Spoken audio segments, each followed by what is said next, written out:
He cash apped her? I lost it. The weight of the Tiffany blue box felt heavier than usual in my hands.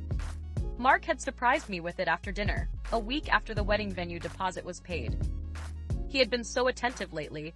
I almost felt guilty about the nagging unease that would not quite leave me alone. Just a little something to celebrate, he had said, his blue eyes sparkling. I opened it to reveal a delicate silver bracelet. It was beautiful, classic, the kind of piece I would wear forever. I had kissed him, thanking him profusely, the guilt momentarily eclipsing the worry. The worry, that insidious little seed, had been planted about a month earlier. It started subtly. Mark always worked long hours. Finance was brutal that way. But lately it was different. He was distant, less affectionate. His phone, always within arm's reach, buzzed with increasing frequency. He would claim it was work emails, but his thumbs danced across the screen with a speed and intensity that suggested anything but spreadsheets. Then there were the nights he reeked faintly of a floral perfume that definitely was not mine. I chalked it up to accidental contact on the subway, close quarters, you know? Being a sane, rational person, I refused to let my mind wander down the rabbit hole of suspicion. Engaged. Wedding plans in full swing. This was supposed to be the happiest time of my life. The shared bank account was supposed to alleviate some of the financial wedding stress. We had always kept our finances separate before, but with the huge wedding expenses looming, it seemed practical. I was meticulous, tracking every penny in my little budgeting app. Mark, less so. He made good money, but he also spent it just as quickly. That is how I saw it. Late one Tuesday night, I was reconciling the transactions. And there it was. A Cash App payment. $200. To Chloe. The memo line read simply, lunch. My blood ran cold. Chloe? Who the hell was Chloe? My first instinct was to dismiss it. Maybe it was a work thing? A client? But Mark never mentioned a Chloe. He talked about Sarah from HR, Dave from accounting, even that annoying intern Kevin. But never a Chloe. I lay awake for hours that night, staring at the ceiling, the digital ghost of that transaction haunting me. I told myself I was being ridiculous, paranoid, insecure. Carol, my mother, would have said I was creating problems where there were not any. Trust is the foundation of a marriage, Sarah, she had said countless times. But trust, I realized, was a fragile thing, easily shattered. The next morning, I casually brought it up. Hey, I saw a Cash App transaction to a Chloe for lunch. Was that a work thing? Mark was scrambling eggs, his back to me. He stiffened slightly. Oh yes, that was... Chloe is a new analyst. I took her out to give her some advice. He turned around, offering me a weak smile. Just being a good mentor, you know? His explanation sounded rehearsed, too smooth. And the lie about Chloe being an analyst was obvious. Mark worked in mergers and acquisitions. He barely spoke to analysts. What kind of advice? I pressed, trying to keep my voice light. He shrugged. Career stuff. You know, navigating the corporate world. She is pretty green. I stared at him, trying to gauge his sincerity. He met my gaze, but his eyes flickered nervously. Something was off. Right, I said, forcing a smile. Well, that is nice of you. I ate my eggs, but they tasted like ash. I could not shake the feeling that I was being lied to. So I did what any rational, albeit slightly unhinged fiancé would do. I started investigating. First, social media. I searched for Chloe on Instagram, Facebook, LinkedIn. Hundreds of results. None that seemed remotely connected to Mark. I scrolled for hours, feeling increasingly desperate. Then I confided in Emily. Emily was my best friend, my rock. She knew Mark, she knew me, she knew us. I met her at our usual coffee shop after work, my hands trembling as I told her about the Cash App transaction and Mark's flimsy explanation.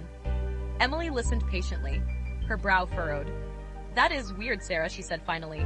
Mark has never mentioned her? Never, I confirmed, shaking my head, and his explanation just felt off, like he was hiding something. Emily reached across the table and squeezed my hand. Okay, listen. You know I love Mark, but you also know I will always have your back. Trust your instincts. If something feels wrong, it probably is. Her words validated my fears. But what do I do? I asked, feeling lost and confused. I do not want to jump to conclusions, but I cannot just ignore it. Do not, Emily said firmly, but do not confront him without more information. Gather evidence. See what you can find. Easier said than done. The next few days were a blur of anxiety and covert investigation. I started paying closer attention to Mark's schedule, his phone calls, his whereabouts. I snooped, I admit it. I checked his browser history. Nothing incriminating, he probably cleared it. His emails, password protected, even his pockets. I felt like a crazy person. I even asked David, a friendly coworker, for his opinion. David always seemed to have his finger on the pulse of office gossip. I framed it as a hypothetical situation, asking for advice on how to handle a sensitive workplace issue. So, let us say a colleague is spending a lot of time with a junior employee, offering them mentorship, that sort of thing. But it is raising some eyebrows. What would you do? David leaned back in his chair, stroking his chin thoughtfully. It depends on the context. Is it impacting productivity? Is there a power dynamic at play? And of course, is it consensual? Let us say, it is impacting productivity, and there is a significant age difference, I said, carefully watching his reaction. David sighed. That is tricky. If it is causing disruption, it needs to be addressed. Human resources might need to get involved. But you know how these things can be. He said, she said. Perception is everything. He paused, then added, almost as an afterthought, I have noticed Mark has been burning the midnight oil lately, working closely with a new girl in accounting. Chloe something or other. Accounting. Not an analyst. Another lie. The final straw came a week later. Mark and I were on a shared phone plan, which meant we also shared the Find My Friends app. I had not used it in months, but on a whim, I decided to check Mark's location. He was supposed to be at the office, working late, but the app showed him at a bar, a trendy place near his office that he knew I hated. It was 9:30 p.m. He never went to bars after work. Not without me. My hands were shaking so badly I could barely type. I clicked on the location again, and again, just to be sure. He was definitely there. That is when I found the receipt. I was doing laundry, something Mark usually avoided like the plague. I reached into the pocket of his favorite jacket, the one he wore to work every day, and pulled out a crumpled piece of paper. It was a receipt from a high-end jewelry store for a diamond pendant. Several $1,000s. The date was last week. He had not given me a diamond pendant. I stared at the receipt, the anger building inside me like a pressure cooker. The Cash App transaction, the lies, the perfume, the late nights, the bar, the receipt. It all coalesced into a single undeniable truth. He was cheating on me. I waited for him to come home. I sat on the couch, the receipt clutched in my hand, my heart pounding in my chest. When he finally walked through the door, he looked tired, but he managed to smile. Hey babe, he said, leaning in to kiss me. I flinched away. Where were you tonight, Mark? He hesitated, a flicker of surprise in his eyes at the office. Working late, like always. Really? I stood up, holding out the receipt. Then what is this? He paled. He stared at the receipt, his eyes widening in panic. I can explain. Oh, I'm sure you can, I said, my voice trembling with rage. But I think I already know the explanation. Who is Chloe, Mark? And do not you dare lie to me again. He stammered, trying to come up with a plausible explanation. He looked like a cornered animal, desperate to escape.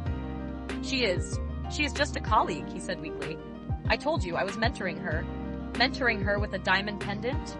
Mentoring her at a bar at 9:30 at night? Mentoring her with $200 for lunch? Is that what you call mentoring, Mark? He finally broke down. He confessed. He admitted to having an affair with Chloe, claiming it was a mistake, a moment of weakness. He begged for forgiveness, promising it would never happen again. But the damage was done. The trust was shattered. The fairy tale was over. Get out, I said, my voice cold and hard. Get out of my apartment. Get out of my life. He tried to argue, to plead, to convince me to give him another chance. But I would not listen. I was done. I kicked him out that night. I changed the locks the next day. I called off the wedding. My mother was devastated. Think about the money you will lose, Sarah. The deposits. The venue. And what will people say? I do not care, Mom, I said, my voice shaking. I would rather lose money and face judgment than spend the rest of my life with a liar. Emily was my saving grace. She helped me pack up his belongings, cancel the vendor contracts, and deal with the endless stream of well-meaning but ultimately unhelpful condolences. Mark texted and called constantly, leaving voicemails filled with apologies and promises of change. I ignored them all. A few weeks later, a mutual acquaintance sent me a screenshot of Chloe's Instagram account. It was a picture of her wearing a diamond pendant, the same one from the receipt. The caption read, "Feeling so grateful." That is when I knew I had made the right decision. I moved out of our apartment and found a small place of my own. I threw myself into my work, reconnected with my friends, and started taking yoga classes. It was a slow process, but I was healing. David continued to be a supportive friend. He offered a listening ear, made me laugh, and reminded me that I was worthy of love and respect. I started to see him in a new light, but I was not ready for anything serious. Not yet. One evening, several months later, I received a text message from an unknown number. "I have information about Mark and Chloe you might want to know." I hesitated, my heart pounding in my chest. Did I really want to know more? Was it worth reopening old wounds? But curiosity and a lingering sense of betrayal got the better of me. I replied, "Who is this?" The response was immediate. "Someone who knows the truth. Meet me tomorrow at the Bean at noon if you want to hear it." The Bean, Millennium Park. The place where Mark and I had our first date. Was this a trap? A prank? Or was there something more to this story than I already knew? I stared at the message, my mind racing. I did not know what to expect, but one thing was certain. My life was about to change again.